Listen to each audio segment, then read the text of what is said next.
पाकिस्तान में non filers के खिलाफ मज़ीद सख्तियां बढ़ेंगी। अब उनको जायदाद भी ख़रीदने पर पाबंदी होगी और शेयर्स भी ख़रीदने पर पाबंदी हो सकती है।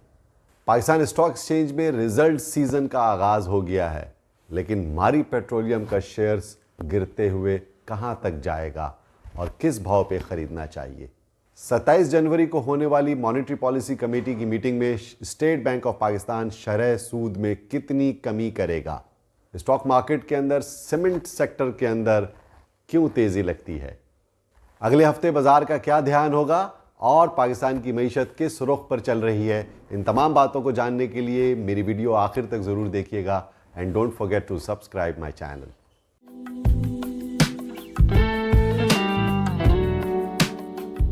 अस्सलाम वालेकुम, मैं हूं शकील अनवर कमाल और हाजिर खिदमत हूं आपके सामने स्टॉक मार्केट का वीकली रिव्यू लेकर के। जैसा कि आप जानते हैं कि गुज़िश्ता हफ्ता मार्केट जो है वो मिला जुला रुझान रहा और मार्केट एक रेंज बाउंड एक्टिविटी में रही। 1,15,000 का ऊपर का लेवल है और 1,13,000 और 12,500 के करीब नीचे मार्केट जो है वो सपोर्ट कर रही है। आपको पिछली वीडियो में भी मैंने बताया था कि इस बाज़ार में इतनी रेंज बाउंड एक्टिविटी और वॉल्यूम कम होने की क्या वजूहात हैं, लेकिन इस हफ्ते जो सबसे सिग्निफिकेंट न्यूज़ है वो है about Pakistan government is taking action against non filers और ये बड़ा ही सीरियस इशू है। इसके लिए कौमी असम्बली के अंदर बाकायदा आइन साजी की जा रही है, कानून साजी की जा रही है ताकि फाइलर्स और नॉन फाइलर्स के दरमियान तफरीक को बढ़ाया जा सके और जो लोग टैक्स ना दहिंदगान हैं या नॉन फाइलर्स हैं उन पर मज़ीद सख्तियाँ की जाएँ।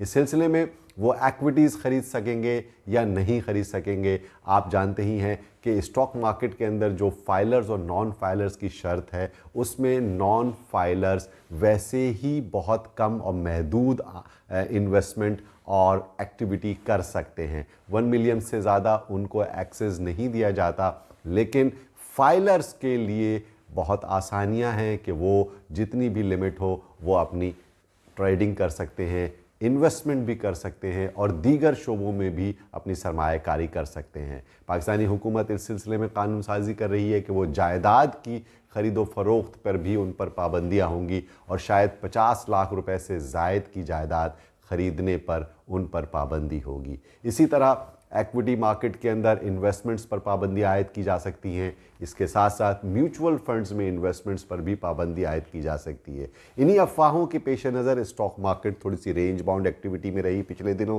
कि पता नहीं बाज़ार में इसका क्या रिएक्शन आएगा और ये कानून साजी कब तक हो सकेगी और उसके क्या नताइज होंगे।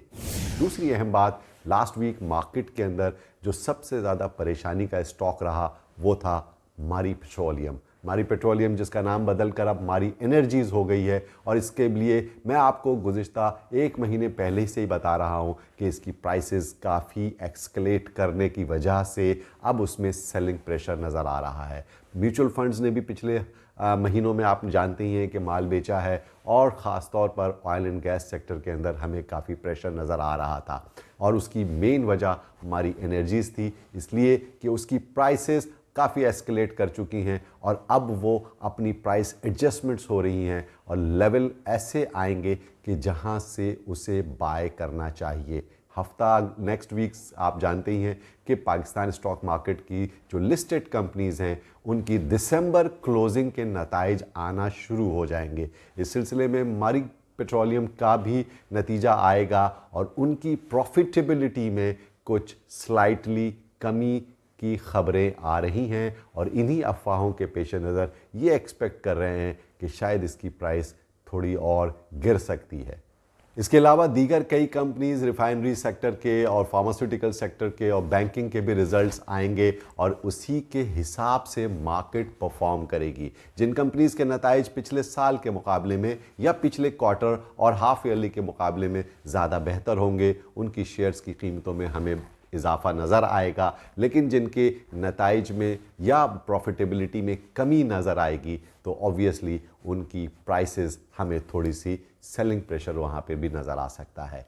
दूसरी इंपॉर्टेंट बात यह है कि अगले हफ्ते ही मंडे को start of the week 27 of January को MPC हो रही है, स्टेट बैंक ऑफ पाकिस्तान की मॉनेटरी पॉलिसी कमेटी मीटिंग बैठेगी और वो तय करेगी कि 13% से मज़ीद शरह सूद कितना कम किया जाए।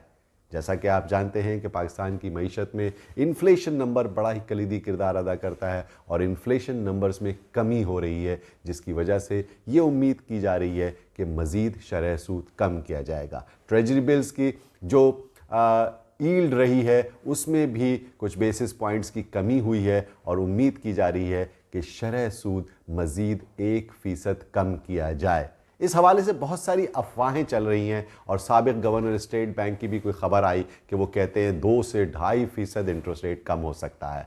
बट मैं ये समझता हूँ कि 100 बेसिस पॉइंट की कमी इमिनेंट है, इससे ज़्यादा कमी मुझे नज़र नहीं आती। इस पर रिएक्शन क्या होगा मार्केट का? मार्केट न्यूट्रल टू पॉजिटिव रहेगी और कौन से सेक्टर्स होंगे जो मार्केट के अंदर परफॉर्म करेंगे?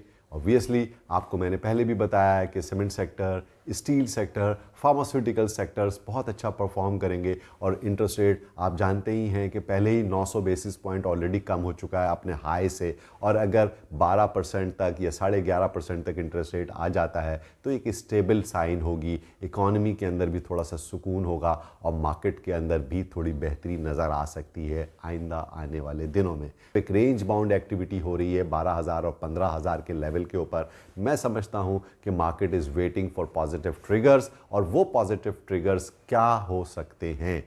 इंटरेस्ट रेट की कमी, नंबर 1, बेहतर नताइज, कंपनीज की अच्छी प्रॉफिटेबिलिटी और मैक्रो इकोनॉमिक स्टेबिलिटी की अच्छी खबरें अगर मईशत के हवाले से पाकिस्तान स्टॉक मार्केट में आती हैं तो यकीनन stock market will make new highs in the current year 2025।